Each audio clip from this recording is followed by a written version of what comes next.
everybody, welcome back to some more Crystalline. Last time we were on the beach episode, and we saved the little boy without using a manipulator, with wind magic. And we met Crystalline, and he's teaching us about poetry. He taps his flute, and his eyes go A up. live performance would be the best thing ever!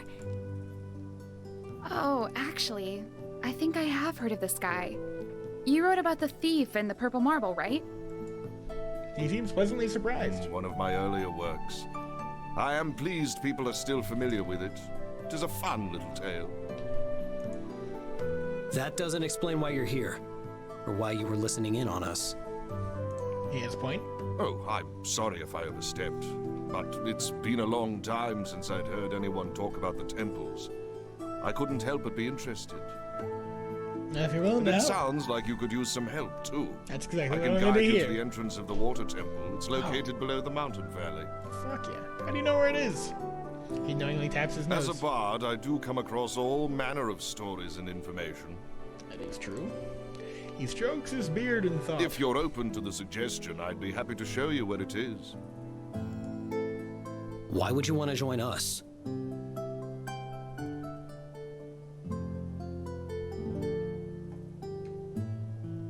I'll admit my motives are a bit selfish.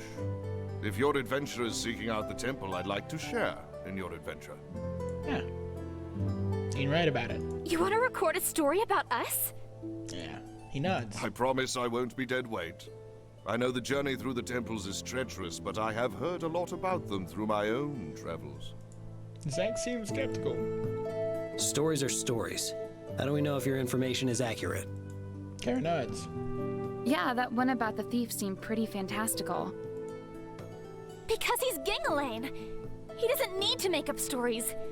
He bases them all on real events. Throughout this, Amelia has been scanning through Elder Ism's notes.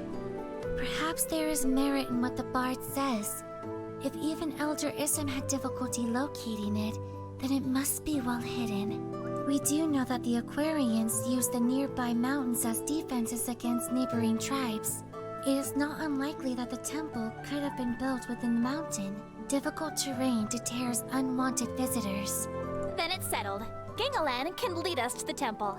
In the morning, Amelia It would be nods. valuable to have the aid of a knowledgeable bard such as he. I spent many a late night reading through his tales of past heroes. They are quite fascinating. Gingalain smiles warmly. They deserve all the recognition they've received. Kara eyes the people trickling into the inn, and they talk animatedly about the secret mage at the beach It today. is getting a bit late. Maybe we should turn in for the night. We can head to the water temple tomorrow with the help of our new guide. Agreed. I also don't really want to listen to people talk about the beach incident. What if there's an unlikely chance someone recognizes me? Gingalain smiles and he pushes himself 6 I'm feet. very excited to see this next adventure unfold. I will meet you here in the morning. I do like his little singular shoulder pleat. We say our goodbyes and head upstairs. As I get ready for bed, I notice the Pongo never returned. He's probably decided to spend the night with the girls. The lucky Pongo gets to go wherever he likes. I crawl into my bed and eventually fall into a dreamless sleep.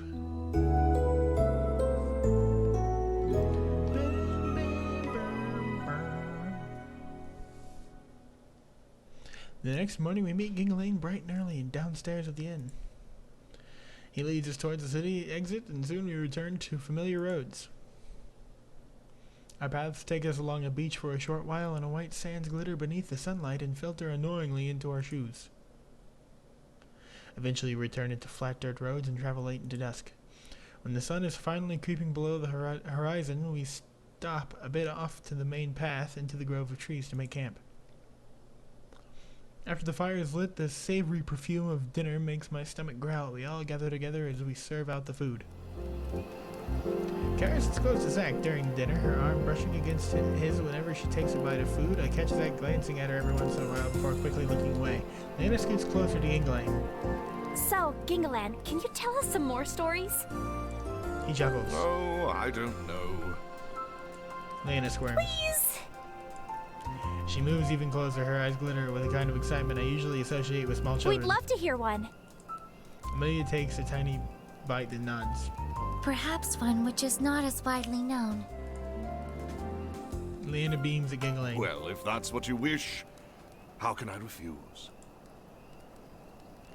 There's a heavy pause. After a moment, Gingling takes a I deep breath. loved a Shadowcaster. His voice is low and sad. I loved how her giggles shimmered with silver. I loved her moonlit hair, her star-flecked fingers. Together we wished, we teased, we played. She covered me in twilight, in soft murmurs and rain. I'll show you, my sweetling, she whispered, she soothed. My friends and their shadow magic are just misunderstood. But little by little, her mind turned to dark flowers and violent meteor showers. Shadows poured from her Why mouth. posed? She spat, she swore, she roared, splattering me with ink, with oil and ore. The night was too strong, too much underneath her skin. It flared from her fingers, her shoulders, her rings. She tore apart our friendship, our home, our dreams. Surely, her friends, dishonest and cruel, surely she had me fooled.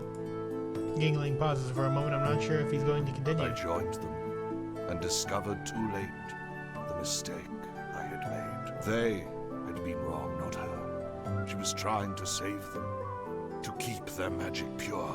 But the shadows, they whispered, they crawled and lingered. She fell into my arms, light as mist. The power wreathed about her neck, her chest, her wrists. As she sobbed, she whimpered, "Please, take me with you. We'll cuddle in our garden of auroras. We'll build a house of starlight, of everything lovely and bright." But there was nothing I could do. She faded into twilight, into smoke and wind. I'm left with nothing but the memory of her left on my skin. There's a thick silence. The weight of his story is still hanging in the air. That was really fucking deep. The moonlight casts over Gingling's silver hair. His beard is bringing out the dark shadows across his face. The fire crackles and pops. Finally, Gingling bows his head. Thank you for listening to my tale.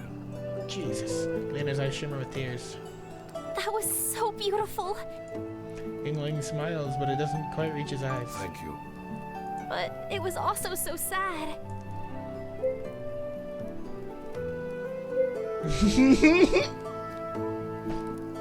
That last fucking line. This weaselly old man's using poetry to steal my girl. What the fuck? My heart caves in my chest. Wow, that's such a horrible thing to go through. I tried to imagine watching someone I love slowly deteriorate into madness. It couldn't have been easy. And not having the power to be able to help or stop it, my heart goes out to whoever this was. It was beautifully written. Gingling looks up at me, his smile is small and sad, and I think you see gratitude in his eyes. Does the story have to do with him? He nods. Thank you. Soon after we finish eating, Gingling leaves to refill his canteen with water from a nearby stream. Leanna and Amelia go into the field, but I am not too certain. What is it they're doing? Zach and Carolina clean up and seem very content to do so without my help. Oh, that looks fun. I look up at Gingling standing there, retying his canteen to his belt. What does? He nods towards Leanna and Amelia, and I follow his gaze and see them practicing magic out in the field. Amelia waves her hand and sends a small flurry of ice across the grass. Pongo grins, hopping up and down with excitement. He bounces after it, making Leanna giggle. Her manipulator pulses blue, and a small gust of wind breathes out from underneath him and makes him hover above the ground.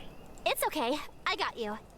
Leanna breeze glides him above the grass, steady and strong. The Pongo's eyes light up. Leanna beams. She continues to push the Pongo along, gathering speed and momentum. She makes him soar across the grass and lets out a loud squeak of delight. Amelia spirals more and more ice and snow, her magic trailing behind the Pongo and glittering like a tail of a shooting star. Gingling sits down beside me. When I first met you, I felt like I could sense some magic within you, too. I mean, I have a manipulator, so that makes sense. Gingling studies me. His eyes seem to stare deep within me as if trying to unmask my secrets. I shift underneath his gaze. Does he really know about me? No, I'm just being paranoid. I shake the thought out of my head. I smile at Gingling, who returns my grin. His eyes wrinkle warmly as he smiles. Admittedly, I'm curious to know more about you. Perhaps I could dedicate a whole verse about you and your adventures. I mean, a verse about me? He nods again, his smile bright and excited. Where is it you hail from? Sorry. Yes, but where in Asaria? Somewhere far away, small place you wouldn't know. Try me. I am fairly well traveled. Okay. I rack my brain with the name of city or place or any name. I'm from New York? Hogwarts, Winterfell. I'm just gonna say New York. It's called New York. Damn it, that's not what I meant to say. Gingling blinks in surprise. New York? Yep. Like I said, small place, tiny town, smallest town ever. Not many people have heard of it. Super small. Gingling nods, looking deep in thought. What is New York like? Shit. People shop and go to work. It's pretty boring and super normal. How odd. I haven't heard of it. He fixes me with that same stare once again. I feel anxiety rises within me. Does he know I'm lying? Hey, he's not lying. Gangling smiles. Gangling's smile falters, but he doesn't Did you trust leave me. to study at the Mage Academy? Not by choice. Well, kind of. Not exactly. Leanna taught me everything I know. Oh, are you training to be a Mage Knight as well? Kind of. She's been training me both casting technique and sword fighting. He nods. I see. And how long have you been training with her? How long have I been? It feels like years, but it couldn't have been more than a few months. For a little bit, I guess. Well, you must have a very high aptitude for magic indeed. My heart stops. I haven't cast in front of him before. How does he know? Oh, what makes you say that? Well, it takes a very skilled mage to be able to train into a Mage Knight. Oh, thank the Lord. I laugh nervously. All right, of course. Hey, what are you guys up to? You know, I look up and see Leanna standing behind me. He grins with her hands on her hips. Bits of her hair sparkling from Amelia's ice magic. Just chatting. I shoot to a stand, probably a little too fast, but I'm eager to get out of the conversation as quickly as possible. I'm feeling a bit tired, so I think I'm going to go to turn in early. Gingling inclines his head. Thanks for humoring this, old bard. No problem. Shadowcaster guy? I nod and shuffle over to the bedroll as I see Leanna take my newly vacant seat. The pongo bounces over to me, shimmering from the magic. You have a good time? Hi, boy. He jumps up and down and mimicking flying. I saw that. You did fly. He jiggles happily and nestles in beside me. It isn't too long before I hear the others start to wind down for the night. I guess I really was more tired than I thought, because I soon fell asleep in the warm glow of the fire.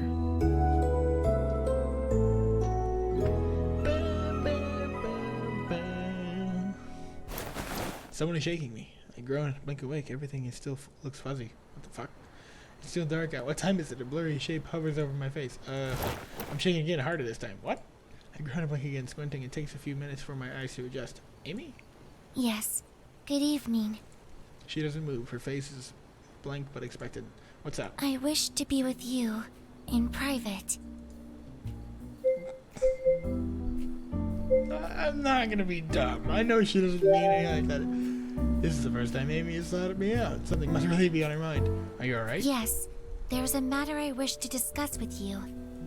Oh, okay, give me a second. I slip out of my bedroll and stand beside her. Please, come this way. She turns on her heel in a twirl of her cloak and leads me off to the side, far away from the camp and the rest of the group. So what is it? I have been pondering the possibility for you casting without the use of a manipulator. You woke me up for this? Oh? I believe it may be because you've absorbed magic from the elementals directly. Yeah. That reservoir of magic has been within you since the Fire Temple, and it merely has been a matter of unlocking your potential to cast from within to utilize the energy. So does that mean I could have The accidentally harrowing casted... situation on the beach proved it to be possible for you to channel from within. After having ample time to think, I believe it will be simple for you to pull that energy again. If this is the case, then perhaps you are able to cast more than one element. Yeah, I was just really thinking, did I just so happen to cast wind. I have, what is it? Fire, wind, and earth? Yeah, so I could have just, like, caught the poor kid ablaze. If something went bad, my eyebrows knit together. More than one? She nods. Thus far, you have only manipulated wind energy. That would lead me to the conclusion that despite the energy you absorbed, you were only using wind energy. If my theory is correct, I believe you may have untapped magic gathered inside of you, those of the other elements. It is only a matter of bringing that magic to the surface. Have you attempted to use another element before? I shake my head. No, Leanna's just been teaching me wind magic. I see. Then allow me to show you how to use fire magic. What, like right now? She nods and raises her hand. Flames blaze up and curl inside of her palm. Red and orange light flickers across her face. Oh, that's awesome. Amelia doesn't smile, but I can see the spark of pride flicker behind her eyes. She closes her fists. The flames crackle between her fingers before flickering out in the puff of Now, smoke. it is your turn. Yeah, just go. Okay, how do I It do is it? quite simple. Imagine the fire surging throughout your body. Imagine it flowing up your arm into your palm. If done correctly, a small flame should appear. I nod and try to do as she says. I hold up my hand, close my eyes, my brows knit together in concentration. Picture flames coursing through my veins and out my hand. A teasing warmth tingles down my tips of my fingers, but nothing happens. I open my eyes, frowning. This isn't working. She crosses This her is a arms. simple cast. Do not give up so easily. Yeah, but maybe for me it's not so simple. It took me some time to learn wind magic. She blinked. Yes, but this is not wind magic. Correct. Perhaps we need a different approach. Don't you dare. She paused and tapped You her chin. mentioned that absorbing each individual elemental energy gave you a different sensation. Perhaps we should focus on the emotional response you felt. The emotion. She nods. It's worth a try. Close my eyes. Try to remember the fire emblem. I remember courage and strength that rushed through me at her touch. The feeling gathers inside of my chest, coiling like a hot band of scarlet. I reach out and latch onto it. A crackling, sparkling warmth bursts down my arm and I open my eyes. Red sparks fizz across my fingertips. A huge grin splits my face. Whoa! Amelia calmly Try nods. snapping your fingers. I do. A tiny flame hisses and crisps expanding into a larger one. I'm so excited I almost start laughing. Sweet! She glances at the small flame and nods. Yes, good. Now, let's try this. Wait, what? Tiny flame puffs out. There's more? Amelia Of blinks. course, you have only succeeded in creating a basic fire spell. As such, there's still more work to be done. Yeah, let's just go to sleep. She's less rooted than Leanna. I hadn't realized how encouraging it was to have a mentor who shared the excitement of my accomplishments until now. If my hypothesis is correct, you should be able to combine your wind magic along with your fire magic. And make a bigger flame or a fire tornado? Casting at the same time? Correct. It is the same as any other cast. Focus on channeling your energy through your hand again. If it is easier, perhaps it would be best to summon the wind magic first and add the fire afterwards. Amy waits for me to try, but I shake my head. Isn't this what magecasters do? Yes, And doesn't that take years of schooling to become a magecaster student? Even more than it takes to become a full-fledged mage that is knight? also correct. What makes you think I'll be able to do it with no training and a rudimentary understanding of single-element casting? Your ability for learning is already expedited when you consider the length of time it took you to learn how to cast at all. No, that's not how it works at all. If it took me longer to do the basic shit, it would see fit that it would take longer to do the more advanced shit. Understanding those timelines, it does not seem unlikely that you would be able to quickly acclimate to double element casting. Okay, I'll give it a try then. Reluctantly, I extend my hand instantly. Cool wind pours from my palm and immediately pigtails flutter in the soft Good. breeze. Now add the fire magic, How? the same way you would normally cast fire. How am I supposed to feel the same strength with fire and the feeling of freedom and weightlessness with wind? Searching in and try to balance those two feelings and combine them into one. A moment later, that familiar tingling sensation murmurs down my arm. Heat sparks across my fingertips. Fire, larger this time, blazes into turrets around my hand and wrist. I jolt it back, expecting for it to burn, but it doesn't. The wind groans and wisps around the flames, fanning them larger and larger. Stop. I do. The fire and wind sputter out. The rest of my strength slips away. My knees buckle and I gasp. Falling backwards against the tree, I slump into the ground and defeated balloon. Just as I expected. Amelia blinks when she notices me on the Are ground. you unwell? I lean my head against the tree. I'll be okay though. There's just a lot of energy. I see. She pauses deep in thought. Such a feat should have taken you significantly longer to learn. She lifts her gaze back up to my face. It might be easier for you to channel your energy because you have been absorbing magic directly from the elementals. Your progress seems to be accelerated because you are using energy stored directly from within you instead of a secondary source. such as a manipulator. See, that makes sense. I'm not trying to take all of this information in at once, but my body feels so drained. It's suddenly an effort to keep my eyes open and my limbs up. Amelia glances at me That again. is enough practice for tonight. Perhaps it would behoove you to get some rest. It behooves me to get some rest, and you talk to me about this in the morning. Yawn. I'm pretty tired, and it is the middle of the night. We're browsing them together and thought. Although, if merely casting 2 simple spells in conjunction exhausts you to this degree, I do fear how including more elements will affect you. I'll die. What do you mean? For you to successfully open a rift, you will have to engage all of the elements you have absorbed. To cast multiple elements at once may prove fatal if you experience such exhaustion from using just 2 elements in such a basic cast. My insides freeze. That's a bit of exaggeration, isn't it? Amy shrugs. Of course, this is merely speculation based on my observations. But I did remember I said something about like how I felt drained when I first cast wind magic too. So maybe it's like the more I use it, like the more you run, the better you get at running longer distance. It's like the more you use magic, the more magic you can use.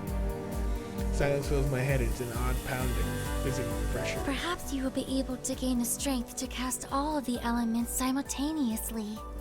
What do you mean? The more you use magic, the more accustomed you become to it. Just like muscles can be strengthened with stamina, your mind can be exercised in such a manner for casting. How long will that take? She hesitates. It is no mistake that as you lack the years of training many other casters undertake, you tire much faster than others. At this time, it is difficult for me to estimate that. My heart sinks. The whole time we've been gathering energy from each of the temples to find a way home, but now there's a chance I won't even survive long enough to make it back. I fall silent. Amy watches me closely and grows uncomfortable with my disappointment. As I mentioned before, this is purely speculation. I nod, barely registering what she says. My head feels numb. Given you are exhausted, it would benefit you to get some rest. Amy hesitates again, as if unsure what to do Good next. Night. She turns on her heels and walks back, leaving me alone with my thoughts. I may actually never return home. My friends and family, I may never see them again. My brain vaguely reminds me that I should go to sleep, but my feet are rooted to the ground. There is always a possibility I may not be able to open a rift and go home. But the hope was always there. It didn't feel like much of a real possibility before. It didn't feel like such a real possibility before. Should I even bother trying to cast a rift if the consequences are literally deadly? Maybe I should be happy here on Terra. I think of my travel companions, my adventures we have together. We've only known each other for a short time, but I trust them completely. Plus, the thought of losing Leanna makes me feel empty. My world is so much fuller and brighter when I can see the way her eyes light up when she smiles, or the way she plays with her manipulator when she's nervous. Can't sleep. I spin around the voice and Gingling leaning against the tree. Oh, you're up? He nods. I heard a noise which woke me up. I see. It was probably my casting. He peers at me in the dark. Something on your mind? Nah, it's nothing. Neither one of us moves. Of course, how can I expect you to be honest with me when I haven't been fully honest with you? I knew there was something suspicious about him, especially when he was asking all those questions. Yeah. Tensing up, I watch him warily. Honest about what? Truth is, I had an ulterior motive for joining your group. While I do still believe you'd all make for a fantastic story, I joined to get to know you specifically. Shady. Why me? I saw you at the beach. You bastard. The blood pounds in my ears. Maybe it's not what I think it is. So, we were all just hanging out. I saw you cast without using a manipulator and save that boy. Fuck. My heart hammers in my chest and I ball my fist. He saw me and he sought me out. He must have been mistaken. That's impossible. Yingling holds out his hands as a gesture of peace. Please don't take that the wrong way. What you did was absolutely amazing, and I just wanted to learn more about you, to understand how you did that. I apologize if I came off too strong earlier. Are you going to tell anyone? No. I understand what it's like to be different from the norm, and how it can be both something special and a burden. Slowly, I relax my fist. I don't blame you for hiding who you truly are. Sometimes that's the safest thing you can do for yourself and others. It sounds like he's talking from experience. I think back to the story he told earlier in the evening. Maybe there's a lot more truth to it than he let on. Thank you. He cracks a smile. So, will you tell me where you're actually from now? I freeze and he laughs at my bewildered I'm look. just joking with you. If you ever do want to talk, maybe I can lend a little bit of insight. You don't get to my age without learning a thing or two. Yeah, I'll keep that in mind, thanks. He nods and stretches. There's something about Ginglane. Maybe it's because he's new to the party, he doesn't really know me yet, or maybe because I just really need someone to talk to. But something makes me want to share. The words stumble out of my mouth. Actually, there is something I'd like to ask you, he nods. So suppose you had a friend who was from somewhere else, and the only way for him to go home is so dangerous there's a chance he wouldn't survive the journey. Would you still encourage him to take that option? Ginglane rubs his beard thoughtfully. I would ask this friend what he means by home. I blink. His friends, his family, his entire life. Do you think those people would want him to make a life or death decision just to return to them? Or would they feel better knowing he chose the path that would guarantee him a life he could live as he wished? Damn. That is some real shit you just said. I never really thought about it like that. But then he'd be stuck in this new world forever. Ginglane shakes his head. Life is a journey. There is no defined destination. And because of that, there are no right or wrong ways to travel along this journey. Perhaps one day, his journey will be safe. Or he may not want to go back. Perhaps another day, the choice will be made for him. Or he can choose between both. I feel myself relax as he speaks. He's right. I shouldn't give up hope just yet, because the challenge has been thrown my way. Thanks, that helps a lot. Just remember that you have people who care about you, and will support you in whatever you decide. No, it's not me, it's a... Hypothetical friend, yes? Ah, fucking asshole. He knows. He winks at me and stretches again. Well, I think it's about time I try to get back to sleep. Same here. Feels to me like Ginglane has experienced a lot more than the typical bard. Maybe he's also had to deal with some tough decisions in his life. Either way, he's pretty alright in my book. We head back to the rest of our party in silence. Only the gentle breathing of my friends can be heard over our footsteps. As I curl back up into my bedroll, I quickly drift off into a deep sleep. Here we go.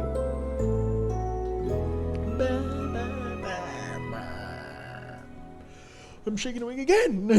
Soft and groan escapes as they blink from the blinding sun.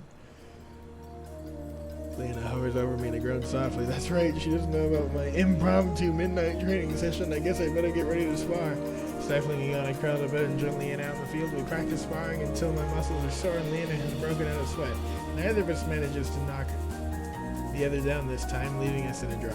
We return to the campsite. Kara and Zach are nowhere to be seen. Hey, where did Zach and Kara go?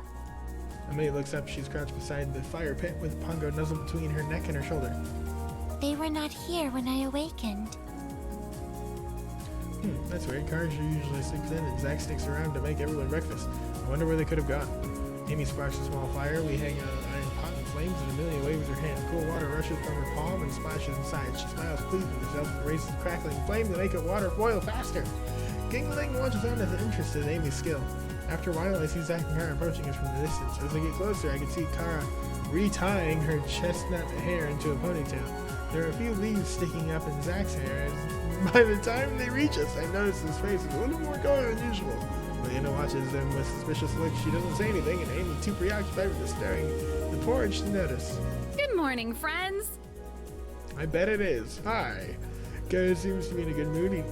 I haven't seen her smile this much in a while. Her eyes are brighter like a cat's.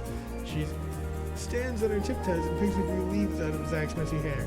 It's just me, to see a few extra scrapes than usual. I can see the tail end of a scarlet scratch torn across his collarbone, curling out from underneath the top of his shirt. His coat is a little lopsided too, like he put it on in a hurry. Kara smiles and brushes off some dirt from his broad shoulders. Hey, I lift an eyebrow. Hey, where did you guys go? Zach's face starts to flash. we went hunting for breakfast. And you suck at it, apparently. I raise an eyebrow. So where is it? Zach blinks. The blush brightens in his cheeks. I ate it already. Without cooking it. Kara's gaze slides up Zach's face and the corner of her mouth tugs upwards. You sure did do some eating. Oh, Jesus Christ. This game has a lot more innuendos than I thought it would. Good God. I choke and mask it into a cough, and Leanna looks confused. What did you eat? Oh no! Oh no! Zach jigs into him, gun. Bruce's face is ruby red as he avoids eye contact and forces an uncomfortable cough. Amelia finally looks up from breakfast and stares at the scene. She glances between Zack and Kara, then back at Zack. Her gaze lingers. Zack shifts under her, staring clearly uncomfortable. Amy's eyes seem to be boring into his skin. After a long silence, he tilts her head. Zack, you appear to be injured. Good God! Zack blinks. What? She You points. have a slight abrasion on your neck. Mm-hmm. He chokes and shoves his collar of his jacket up to cover his throat, but to no avail. I can still see it. Don't worry about it. The hunt just got a little rough. I bet it did. Leanna glances at where Amelie's pointing. A second later, her face grows pink. Oh, Kara! Kara feigns ignorance. What? Innocence. You know what? I really don't have the faintest idea. Her eyes are full of mirth. Ooh, that's a word. As Leanna fidgets. Mirth. Interesting. Never Never heard mind. Maybe the rest of us should just eat too. it.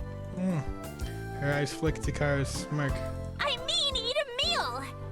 Yeah. As opposed to?